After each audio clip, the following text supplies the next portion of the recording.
2025 한국교회 부활절 연합예배가 20일 광림교회에서 열렸습니다. 부활절을 맞아 부산 지역 교회들도 한자리에 모여 연합예배를 드렸습니다. 전국 교회들이 부활주의를 맞아 예배와 기도로 예수 그리스도의 부활을 기념한 가운데 전북 지역에서도 지역 교회들이 연합해 부활절 예배를 드렸습니다. 장애인의 날을 맞아 만여 명의 장애인들이 일을 할 수 있도록 돕는 크리스천 기업을 찾아갔습니다. 북미에서 개봉한 한국 애니메이션 킹 오브 킹즈가 개봉 2주차에도 흥행 돌풍을 이어가고 있습니다.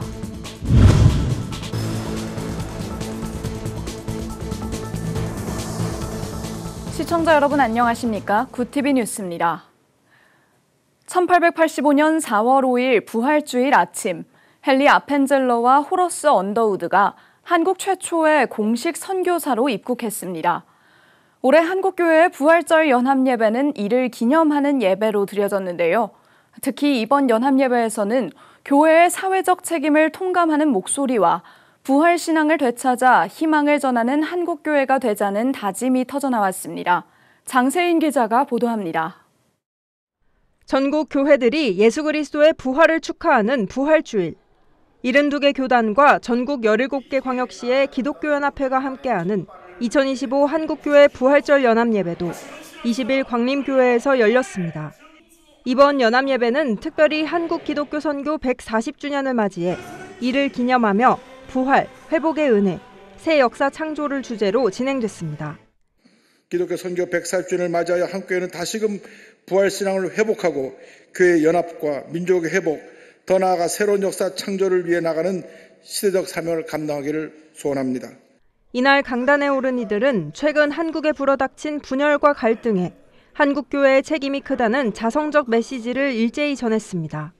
설교를 맡은 김종혁 대한예수교 장로회 합동총회장은 이번 부활절을 기점으로 한국교회가 부활신앙으로 무장해 일치와 연합을 이루고 부활의 삶과 강력한 부흥으로 대한민국의 희망을 전파하자고 강조했습니다.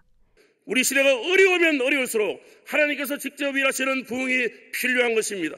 그러한 부흥이 일어날 때에 우리 한국교회가 하나님 앞에 더 귀하게 쓰임받고 하나 되어질 줄 믿습니다. 지금 대한민국의 위기, 한국교회의 어려움이 누구의 잘못이라고 생각하십니까? 내가 먼저 회개하고 교회가 회개하면서 하나님의 자비를 구해야만 하는 것입니다. 환영사와 축사를 전한 이들도 부활신앙을 회복해 분열을 넘어 하나가 되는데 교회가 힘써야 한다고 강조했습니다. 사회적으로는 분열과 나눔, 갈등과 대립으로 인하여 영영 하나 되지 못할 것 같은 우리네 모습들.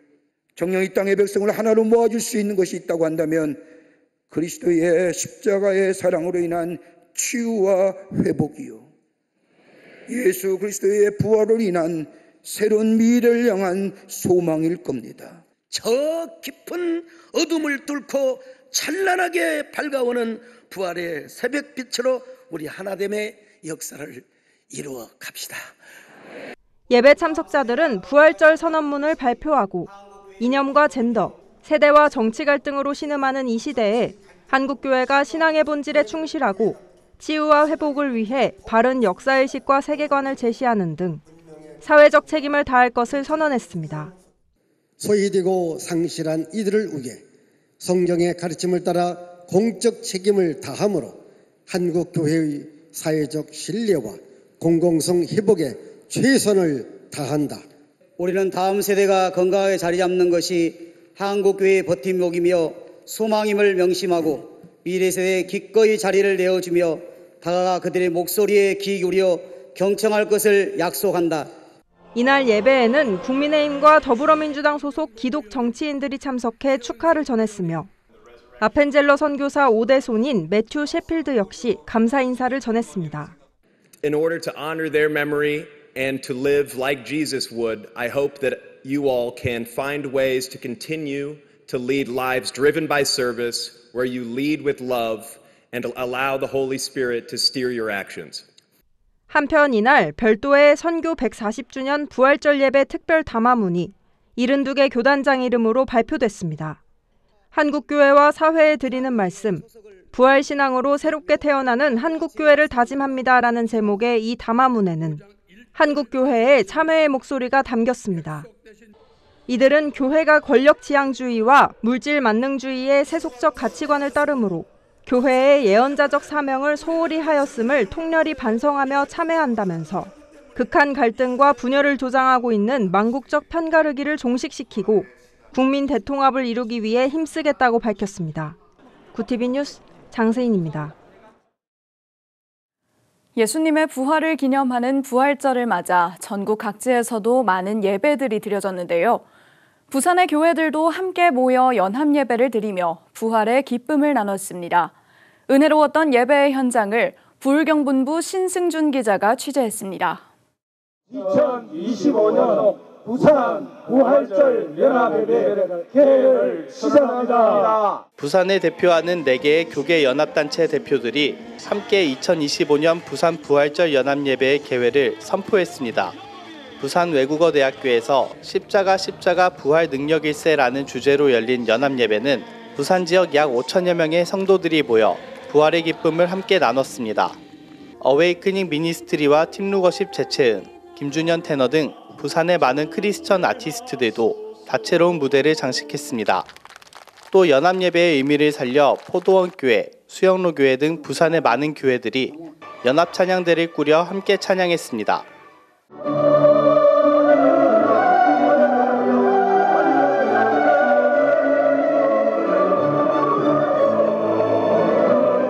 말씀을 전한 포도원교회 김문훈 담임 목사는 십자가 부활이라는 주제로 십자가의 의미를 설명하며 부활의 능력으로 나라와 민족을 살리는 데 힘쓰길 강조했습니다. 부산 땅에서 여러분들이 부활의 권능으로 다시금 나라와 민족을 살리는 이 일에 앞장서는 우리 부활의 권능의 후예들, 부활의 주역들, 부산의 성도님들 되시기를 주님의 이름으로 축원합니다. 이어 그동안의 죄를 회개하고 하나님 안에서 대한민국과 부산, 교회가 다시 살아나길 소망하며 뜨겁게 기도했습니다. 이날 예배에는 부산의 정치와 지역을 이끄는 지도자들도 참석해 예수님의 부활을 함께 축하했습니다. 박형준 부산시장은 선한 영향력을 펼치고 있는 부산교계가 앞으로도 지역사회에서 빛과 소금 역할을 감당해주길 당부했습니다. 특히 우리 부산교계는 지역사회의 빛과 소금이셨습니다. 이웃돌봄과 나눔, 사회 통합을 위해서 우리 부산교계만큼 큰 역할을 한 곳이 없고 예수 그리스도의 부활은 바로 이런 고난을 이기고 희망으로 나아가자는 그리고 서로를 따뜻하게 품어야 한다는 인류의 보편적 가치 그 자체라고 생각합니다. 참가자들은 부산교회가 한자리에 모여 예배드릴 수 있어 감사하고 은혜로운 시간이었다고 고백했습니다. 이렇게 크게 모여서 함께 정말 주님을 찬양할 수 있는 기회가 흔치가 않은데 부활하신 주님의 영광을 높여드리는 이런 시간을 갖게 돼서 너무나 감사하고 은혜로운 시간이었던 것 같습니다. 다음에도 이렇게 많은 교회들이랑 같이 예배드릴 수 있으면 좋겠습니다. 주최 측은 부산의 복음화를 위해 앞으로도 연합 활동을 이어갈 예정으로 이번 예배 헌금은 세터민들과 이주민 노동자, 3월 산불 피해 지역민, 장애인 단체 등 주변의 어려운 이웃들을 위해 사용할 계획이라고 밝혔습니다. 구티비 뉴스 신승준입니다. 구티비 호남 전북본부에서 보내온 소식입니다. 전국 교회들이 부활주의를 맞아 예배와 기도로 예수 그리스도의 부활을 기념한 가운데 전북 지역에서도 지역 교회들이 연합해 부활절 예배를 드렸습니다. 20일 전주 바울교회에서 열린 전주시 기독교연합회 주관 2025 부활절 연합예배에서는 1,400여 교회가 함께하며 부활, 회복, 창조를 주제로 그리스도의 부활을 기념하고 연합의 의미를 나눴습니다. 새로운 피조물이라는 제목으로 설교를 전한 전주 중부교회 박종숙 목사는 그리스도의 부활은 우리를 절망에서 생명으로 이끄는 능력이며 새로운 피조물로 다시 태어나도록 이끄는 하나님의 역사라고 강조했습니다. 이어 진행된 특별기도 시간에는 전주시 복음화와 차별금지법 대응, 국가의 안정, 세계 선교를 위한 기도가 이어졌습니다. 부활의 주님이 여러분과 함께 계시기를 바랍니다. 특별히 부활절을 맞이해서 내가 부활의 증인이다 외칠 수 있는 경험이 있었으면 좋겠습니다. 이와 함께 전주 시온성교회에서도 부활절 기념예배가 진행됐습니다. 부활을 살아가는 그리스도인이란 제목으로 말씀을 전한 김승환 목사는 우리는 주님이 허락하신 사명을 따라 부활의 증인으로 살아가야 한다며 신앙의 결단을 촉구했습니다. 같은 날 전주 한소망교회에서 전주 여의지역 교회연합회가, 군산 중동교회에서 군산시 기독교연합회가 지역연합회 주관으로 부활절 연합예배를 드렸습니다. 우리 곁에 살아가고 있는 장애인의 수는 265만 명. 이 중 일을 할 수 있는 장애인은 70%를 넘지만 고용률은 3% 수준에 불과합니다. 구직에 어려움을 겪는 장애인들의 경제적 자립을 위해 일자리를 제공하는 크리스천 기업이 있습니다. 김혜인 기자가 보도합니다. 방음벽이 설치된 방에서 열심히 화를 켭니다. 지적장애를 가진 황현진 씨는 매일 아침 9시면 여느 직장인처럼 출근 버튼을 누르고 업무 일지를 작성한 뒤 집에서 바이올린 연습을 시작합니다. 이처럼 정규 시간 연습에 매진하는 한편 정기적으로 다양한 공연을 소화하고 있습니다. 현진 씨의 어머니는 취업 이후 자존감이 높아진 현진 씨를 보는 게 가장 큰 행복이라고 말합니다. 책임감이 생기고 더 많은 공연장에 공연도 하고 월급을 받아서 할머니께 드리고 레슨비를 내고 있습니다. 바이올린 더 열심히 해서 유명한 연주자가 돼서 공연을 많이 다니고 싶습니다. 뇌병변 장애를 가진 송민희 씨는 일러스트 작가로 활동하고 있습니다. 출퇴근에 대한 부담이 없는 재택근무로 좋아하는 동물과 풍경을 그리며 돈을 벌 수 있어 행복하다고 말합니다.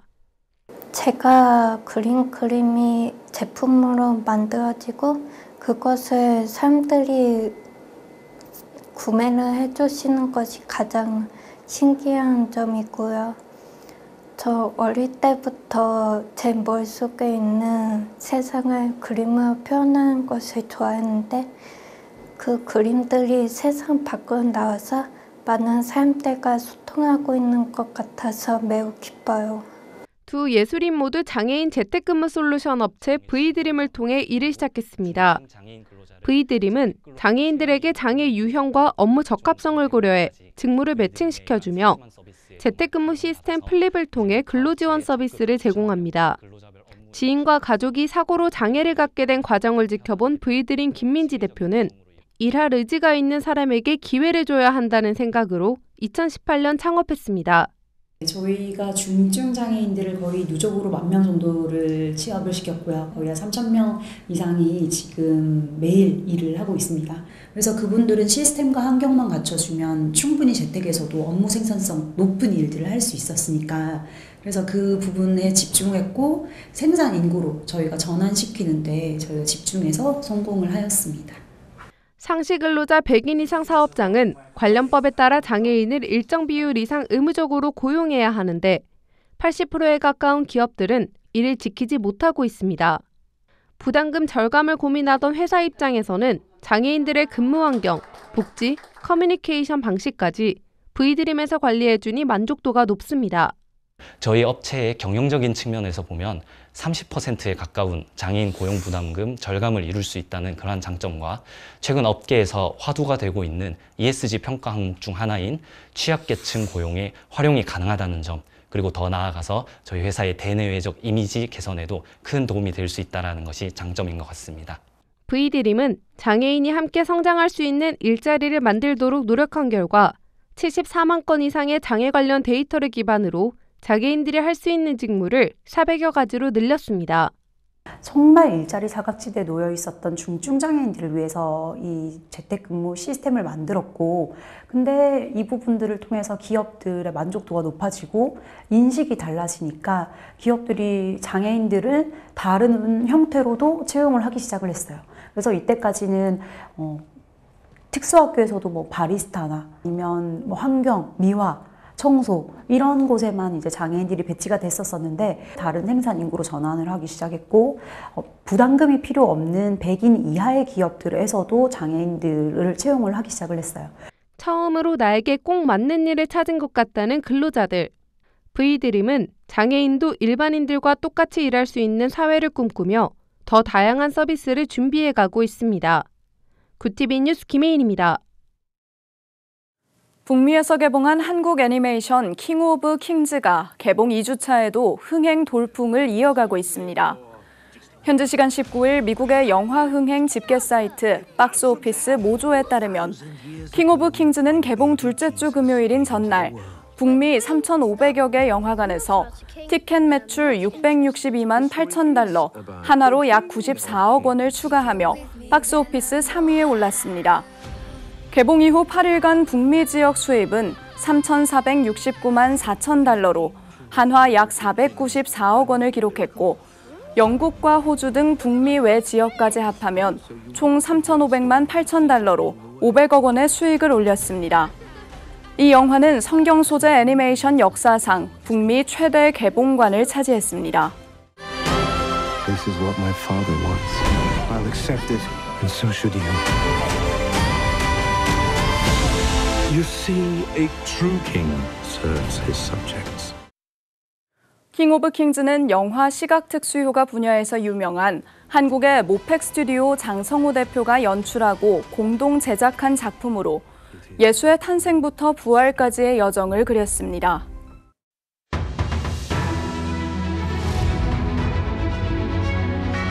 오늘의 이슈포커스입니다. 한덕수 대통령 권한대행 국무총리가 미국 시간으로 24일 오전 8시 한미 2+2 통상협의를 개최한다고 발표했습니다. 한 권한대행은 21일 정부 서울청사에서 열린 경제안보전략 TF 회의에서 이같이 밝혔습니다. 그러면서 한미 간 첫 회의가 의미 있는 협력의 출발점이 될 것을 기대한다고 말했습니다.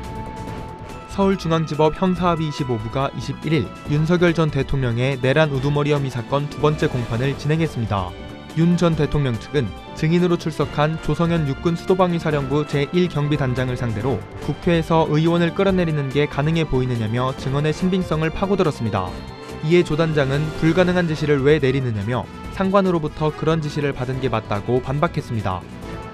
디지털 청첩장을 통해 금융정보 탈취용 악성 코드가 유포되고 있다는 사실이 드러났습니다. 글로벌 사이버 보안 기업 카스퍼스키는 뱅킹 트로이 목마 숨리봇을 다운로드하도록 속이는 악성 캠페인을 최초로 발견했다고 밝혔습니다. 공격자는 잠재적 피해자에게 디지털 청첩장 링크를 보내 숨리봇 다운로드를 유도합니다. 설치된 숨리봇은 연락처와 사진부터 은행에서 사용되는 디지털 인증서까지 탈취합니다. 카스퍼스키는 숨리봇과 같은 위협에 대응하기 위해 공식 앱스토어에서만 애플리케이션을 다운로드하고 다운로드를 요청하는 메시지에 주의할 것을 당부했습니다. 서울 관악구 봉천동에서 방화로 의심되는 화재와 관련해 경찰은 21일 오전 8시경 한 남성이 화염방 사기를 쏘고 있다는 신고를 접수했다고 밝혔습니다. 이후 이 남성의 오토바이를 불이 난 아파트 주차장에서 확인해 그를 유력 용의자로 특정했습니다. 경찰은 남성을 추적한 결과 현장에서 불에 탄 채 발견된 변사체와 지문이 동일한 점을 확인했다고 밝혔습니다. 남성의 자택에서 유서를 발견한 경찰은 범행 동기 등을 조사 중입니다. 구티비 뉴스 전도원입니다.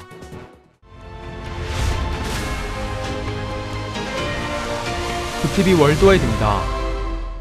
2013년부터 12년간 전 세계 14억 가톨릭 신자를 이끌어온 프란치스코 교황이 현지 시간 21일 오전 88세로 선종했다고 교황청이 발표했습니다.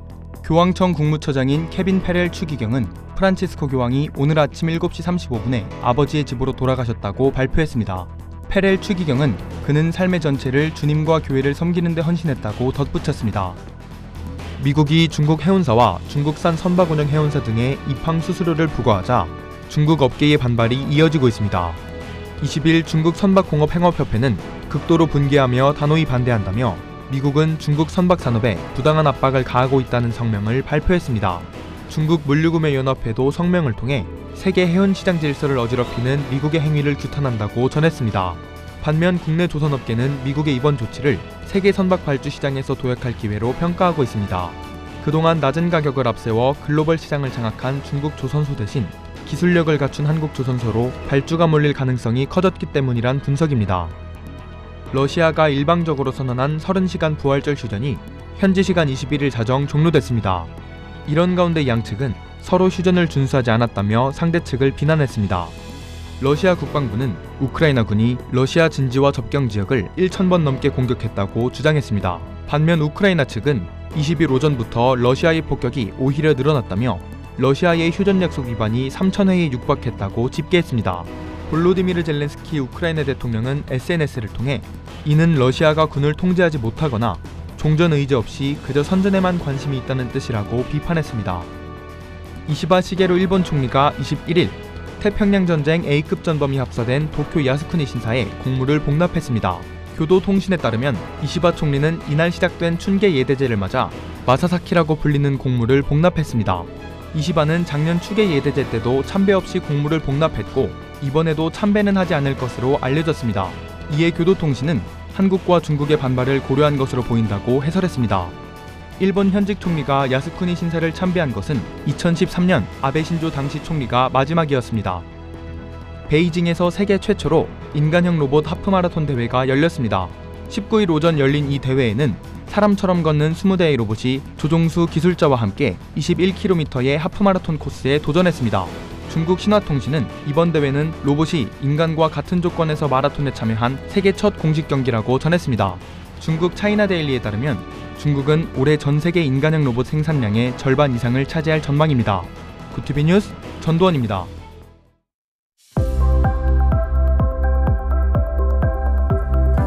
내일은 전국에 비가 내리면서 내일은 더위가 한풀 꺾이겠습니다. 특히 남부와 제주를 중심으로는 최고 80에서 120mm 이상의 많은 비가 쏟아지겠는데요. 서울과 중부지방에도 10에서 50mm가량의 비가 내리겠습니다. 비는 밤이면 대부분 그치겠습니다. 이어서 전국 날씨입니다. 내일 한낮 최고 기온은 서울과 강릉 18도가 예상됩니다. 남부지방의 경우 대구와 광주 20도, 부산은 18도를 보이겠습니다. 날씨였습니다. 고난을 딛고 다시 피어나는 생명의 기적처럼 부활절은 오늘 우리에게 희망을 전해주고 있습니다. 불안과 갈등의 씨앗이 아직 우리 사회에 남아있는 가운데 봄비처럼 따스한 용기가 공동체에 스며들길 바랍니다. 이상으로 뉴스를 마칩니다. 함께해 주신 여러분 고맙습니다.